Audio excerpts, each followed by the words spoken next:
All right, welcome everyone. This is now session 11. So today we're going to continue with class exercise 2. Now what I've done is that I have added more to the to the exercise. So we're now up to version 9 of the procedure document. I've made a few modifications to the first 19 or 20 pages, not significant changes, but I've just added a bit here and there just to sort of make it a bit clearer in places. So what I did ask was that students complete up to page 20, which is essentially putting all the doors and windows in. So from today onwards, we start with this section here, which looks at the adding a curtain wall. Now, the document itself is now up to page 48. So by page 48, you will have completed the building with the roof. Okay. So 48 is the, but that's not the actual completion of the exercise. There is more to go after that. But I'm just going through a process of actually updating the whole document to Revit 2019. So it was a little bit dated, so I'm just going through that process at the moment. So this is as far as I've got. All right. So as I say, we're looking at page 21 onwards today. But before you actually have a look at putting the curtain wall in, I just wanted to sort of have just a brief discussion, or just go through and I guess explain or show you what a curtain wall is and how it works, given that it is it's a wall type per se. So if you can open up your exercise, the one you're working on last Thursday.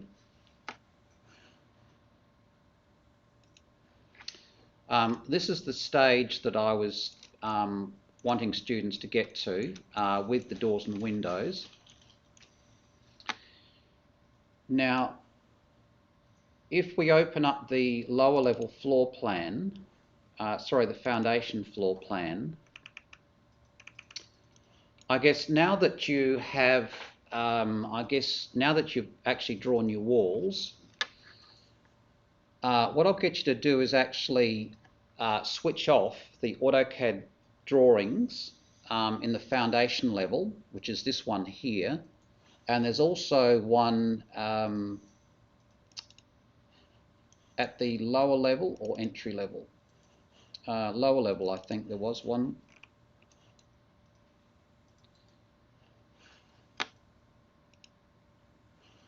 Yeah, sorry, mine's actually switched off. I'll just, yeah.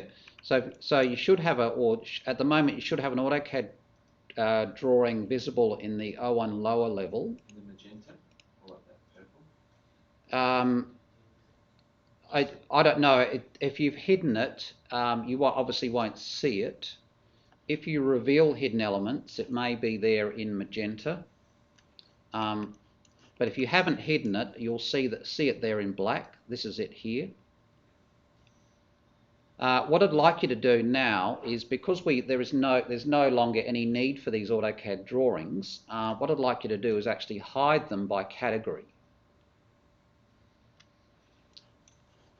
Okay, so just hide both AutoCAD drawings by category.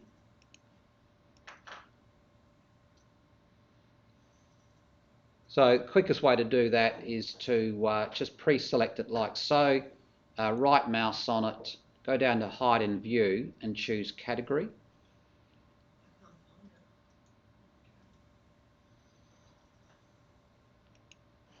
Okay, if it's not displaying, then it obviously is hidden. Do that with the foundation level as well, the floor plan here. So just pre-select it, right mouse on it, hide in view by category.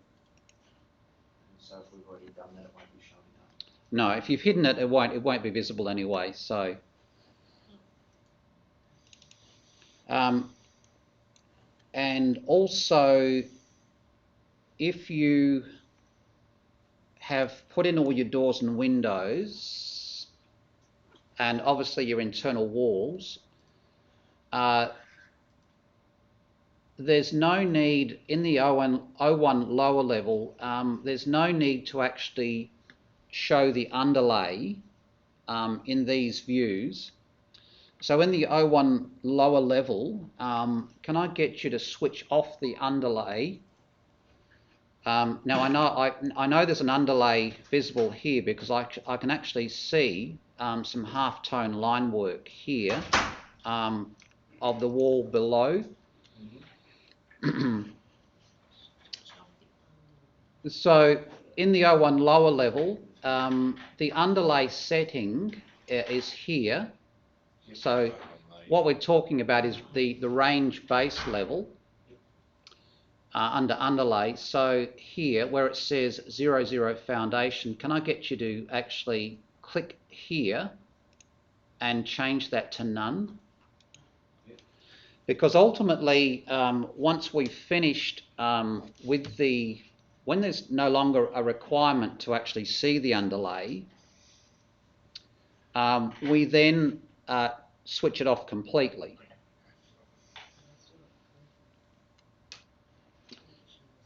Now, with the entry-level view,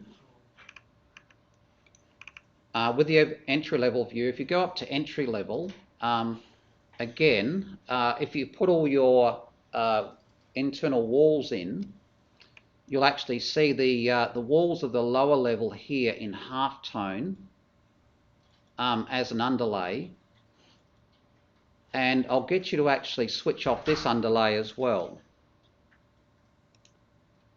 Didn't we already do that in the? You told us to do that already in the first 20 pages. Quite possibly, yeah, quite possibly. Yeah, I think I have actually said in the instructions at some point to actually turn the underlays off. Yeah. Okay. I'm getting a purple line from the underlay for my O1 level. It's very bizarre. Even though Okay, so on page 21,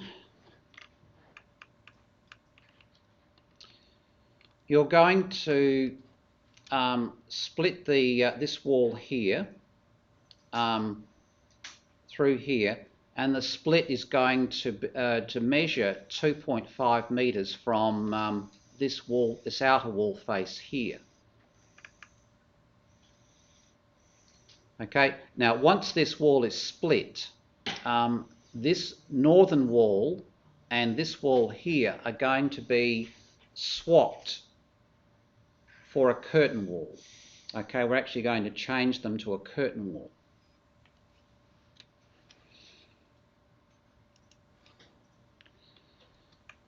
Now, curtain walls, as I say, are a wall type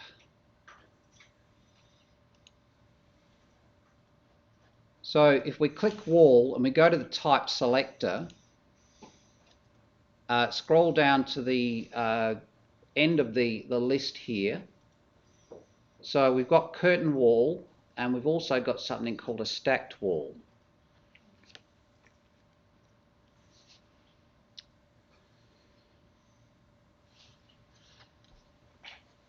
The curtain wall and the stacked wall, the name curtain wall, I mean, what is that? Stacked wall, what is that? Basic wall, what is that?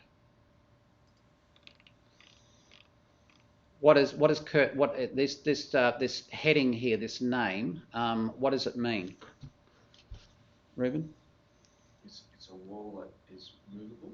It can be, also has panels to be able to be adjusted. Yeah, that's the makeup of the wall. But I'm sort of it's more, I guess it's more a Revit term or a Revit designation. it's headings here in this grey band. I mean, what is this heading here? Not so much what the wall is, but what is this in the type selector? It's a type of wall. But we're going back to what makes up, what do we use in Revit? What do we build with? Families. Okay, so the curtain wall is another family of walls. Okay, so when you see a heading like this in a grey band, it doesn't matter whether it's doors or windows or walls.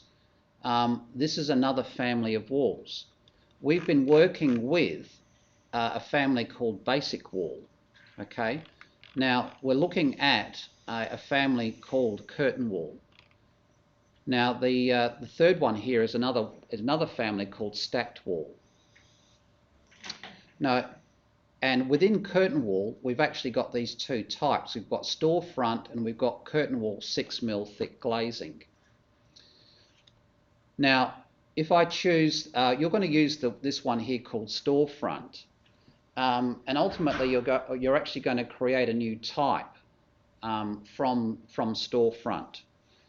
Now, with curtain wall 6mm thick glazing, if I choose that wall type, and I come over into my view here, and I click here, left click and draw to the right,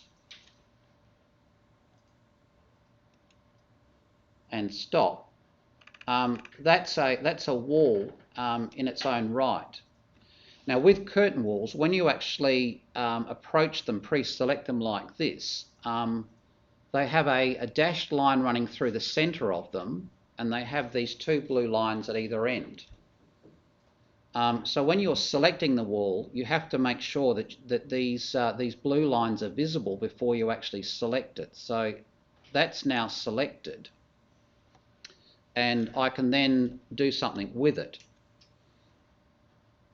So I can stretch it, make it longer. If I go to a 3D view, and perhaps what I'll do is I'll just I'll move it down. I think I'll just delete it from there.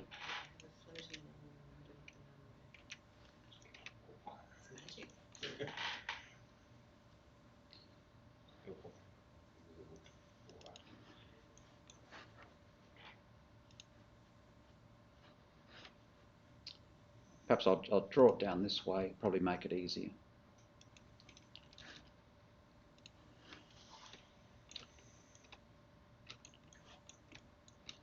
Okay, so that's a curtain wall.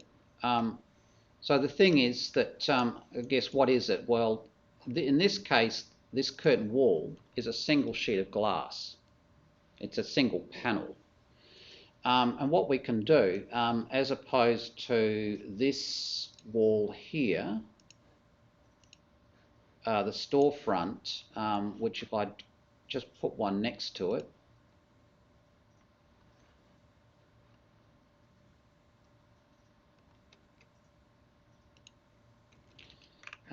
you can see the difference between this curtain wall and this one here.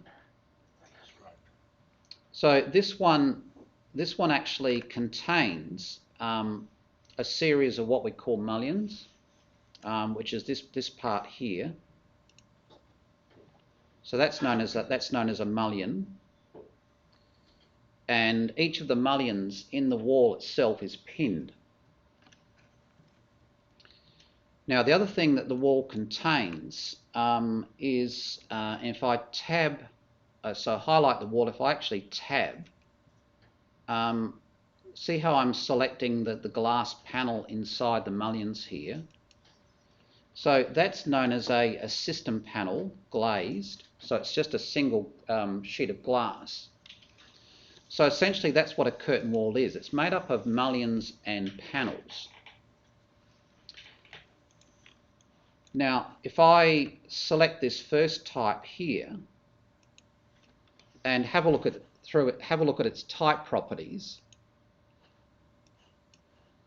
you'll see that here under vertical grid, there's nothing specified in layout, nor is there nothing specified in horizontal grid. But if I was actually to change some settings here in layout, so here maybe go to fixed number, and horizontal here fixed number, and click apply, what happens is that curtain wall is now divided up into several individual panels.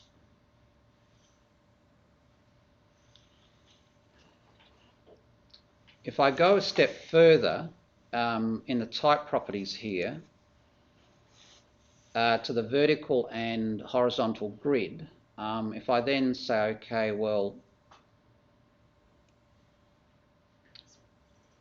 go down to this area here, which is vertical mullions and horizontal mullions. So again, there's none specified, but if I actually start adding mullions, so I'll just choose the circular ones here.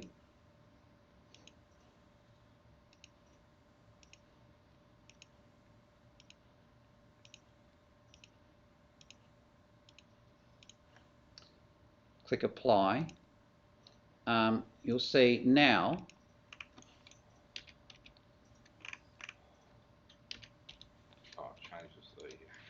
yeah, so you can see if I zoom in now, you can actually see that there's now a network or a series of these individual circular mullions.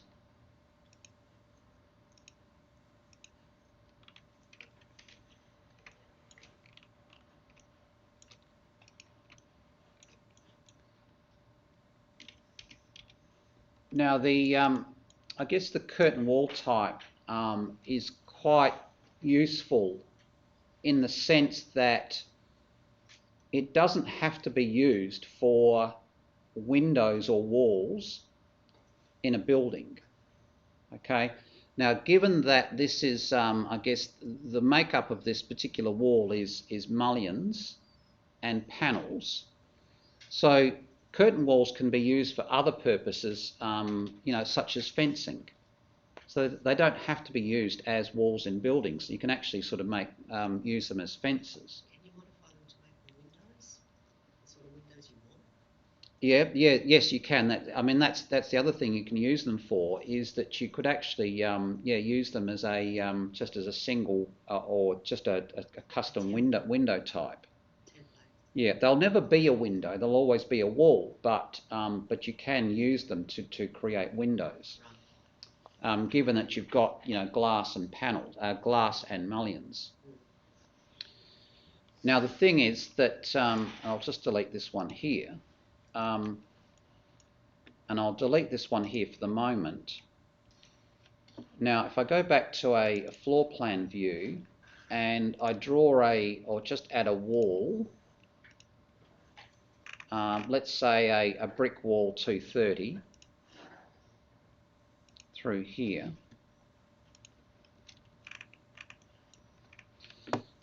So that's a standard brick wall.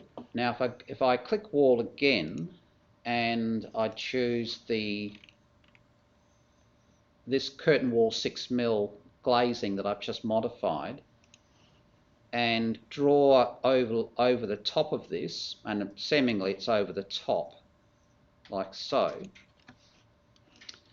Revit gives me a warning to say that there are two walls in the same place.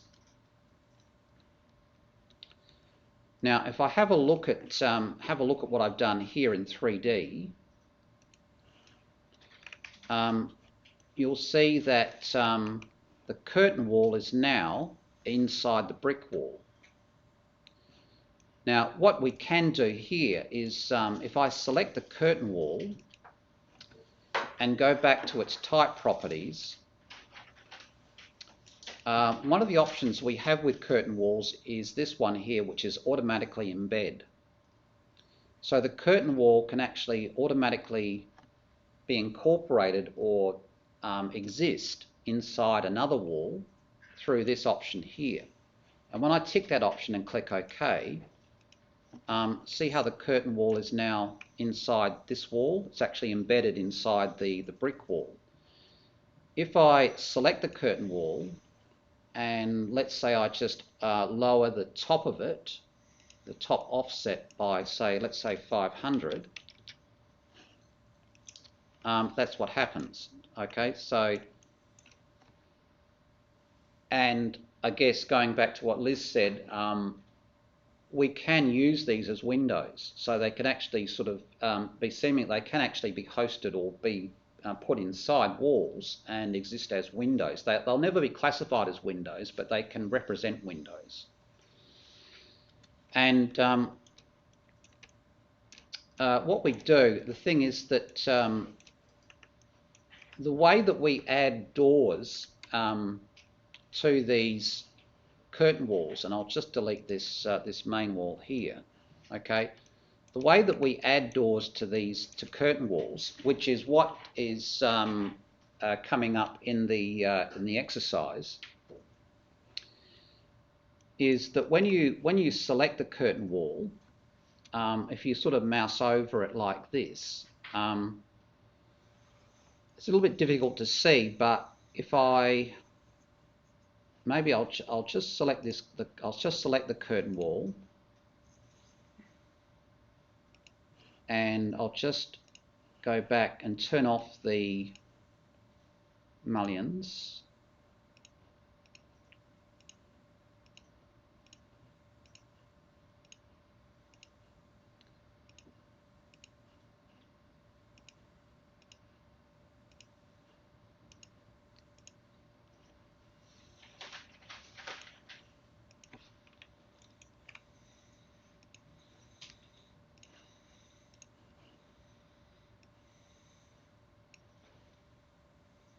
Okay, that's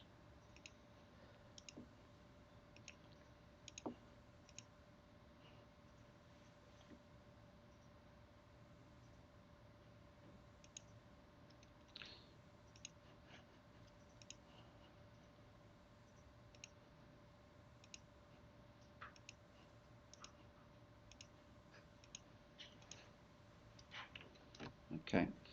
So we've got we've taken out the mullions in between the glazing panels. Now, when I select the curtain wall now, can you see the dashed line that's appearing here? See the dashed line running through vertically now and then horizontally through here. Now these are known as grid lines. So these are the grid lines that sort of separate the panels. Now the thing is that to add a door to a curtain wall, what you need to actually do is you need to actually join some of these panels together.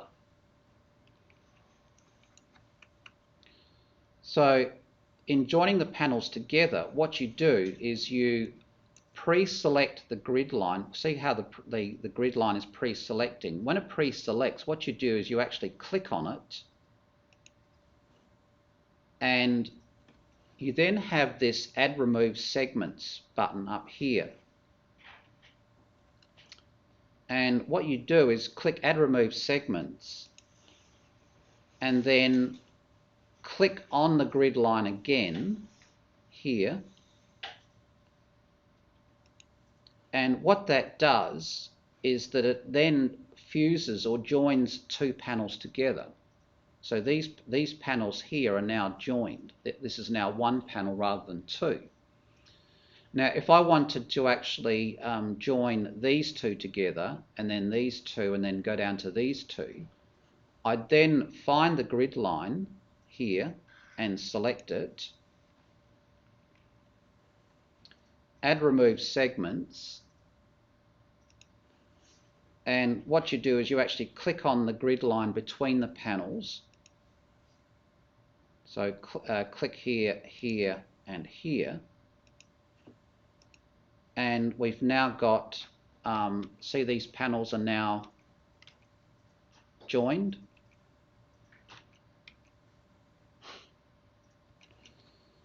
And if you actually want to join these panels, this panel here with this one, and this one, what you then do is select the horizontal grid line in each case, add remove segments, and then click the grid line again, and it joins the panels horizontally.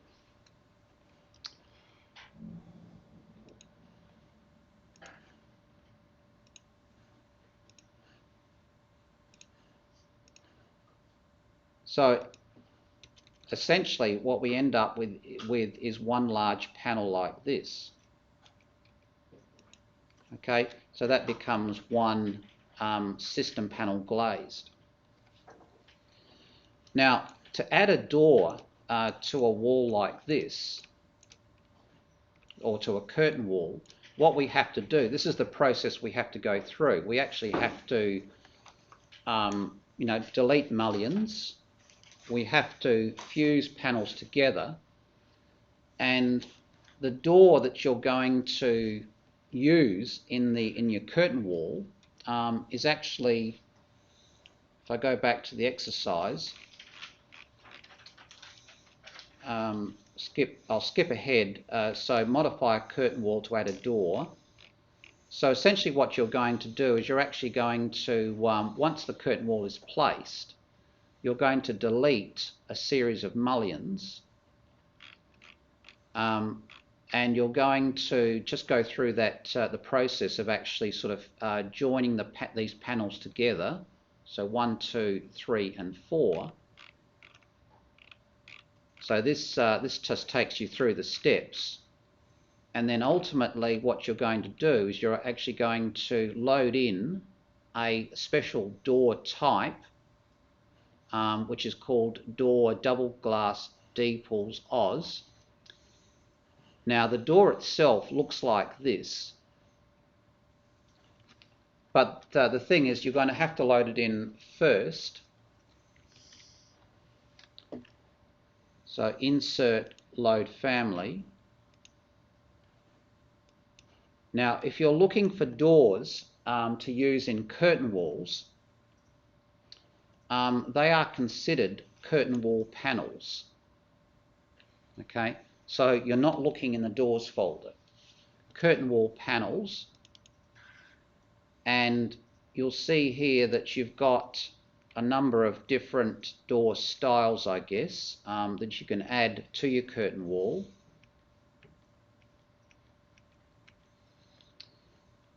The one we're going to use in our exercise is this one here called D-pools.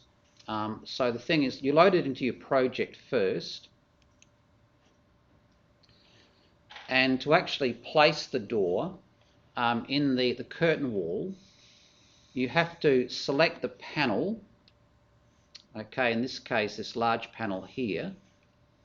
You have to select the panel first, again using a process of tabbing. Okay, so select it. So it's currently a system panel glazed.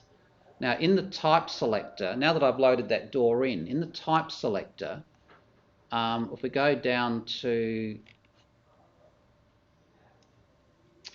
here, under door double glass D-pools, and select this type here, it then replaces the single sheet of glass with these doors.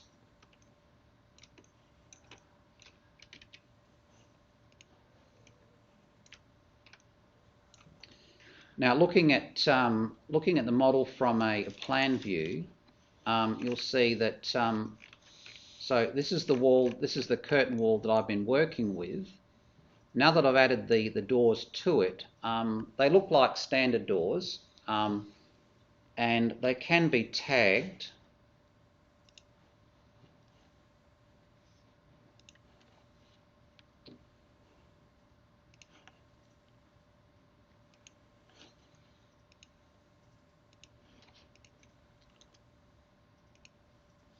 They can be tagged, but they don't automatically tag with a number, so you actually have to, once you tag them, you'll actually have to put a number in, like so. So you're just numbering them as a door, not a glazing. Not a glazing. No, they are recognised as a door, and they will tag as a door.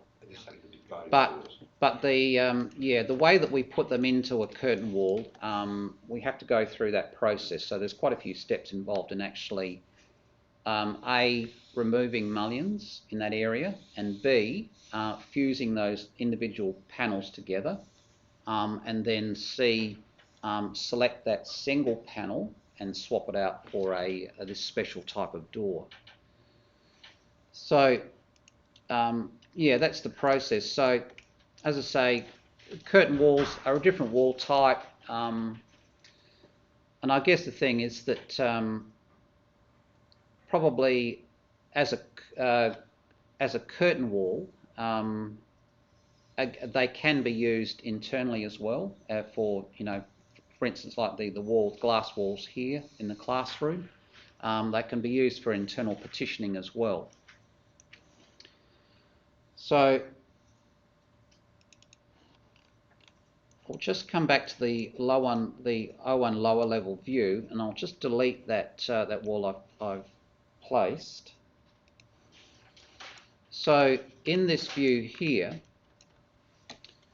you're going to split the wall through here. So using split element, and again just measuring up by 25,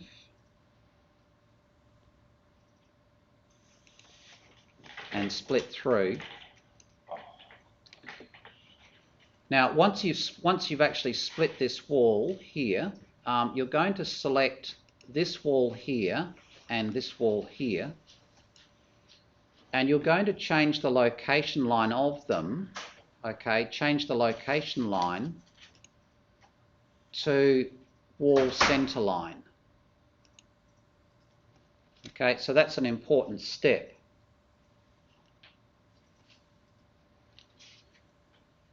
And in the type select, and the other thing you're going to do is actually change the top offset down here to -100.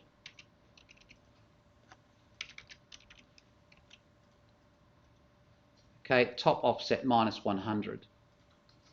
And in the type selector, you're going to go down to the curtain walls, and you're going to select the curtain wall called storefront. And when you do that, it then swaps out those two generic walls for these curtain walls. And of course they will join at the corner here.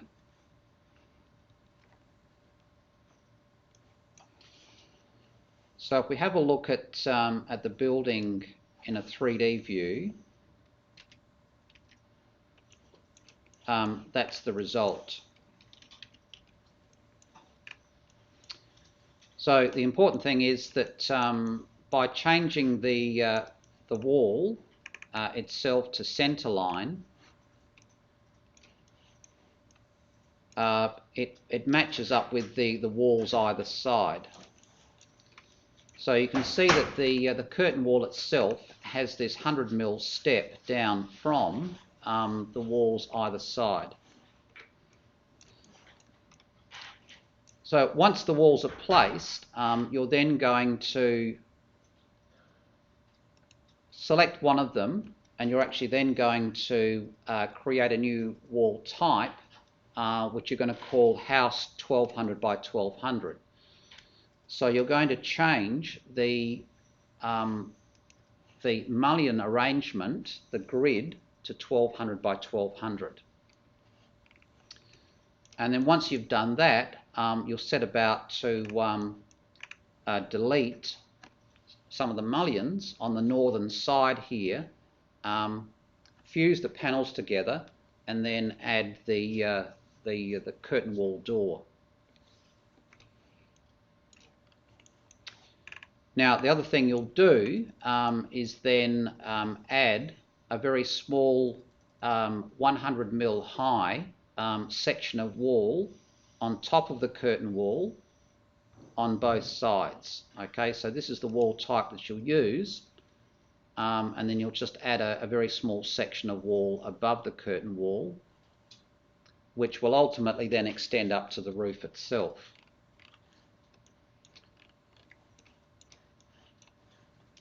Okay, all right. Well, I'll let you just work through that process. From once you've actually placed the curtain walls in, put the walls above them, put the door in, you'll then move on to adding floors in the next section.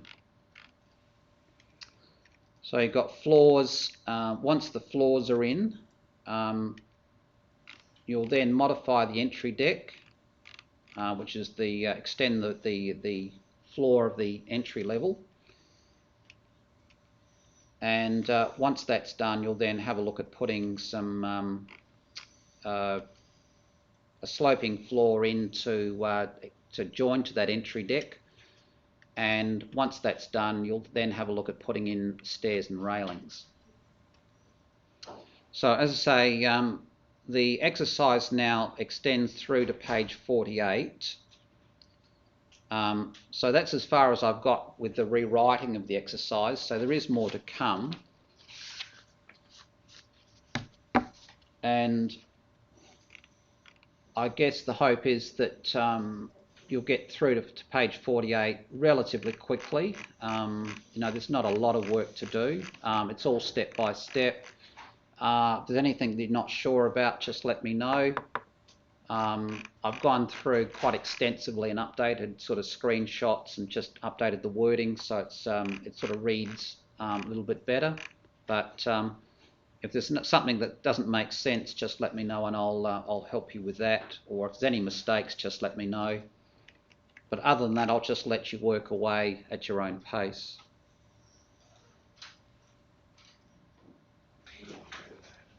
All right, we're going to finish the session at this point. I think some of you by now have actually put in the floors and extended the entry deck floor and also put in the sloping section here. At the side of the entry deck, you'll actually add this single wall here, and then once you've done that, you'll then move on and have a look at stairs and railings. So we'll spend one more session on this project, which will be Thursday, and then we'll start preparation for the assessment task. All right. So thanks everyone. We'll see you Thursday.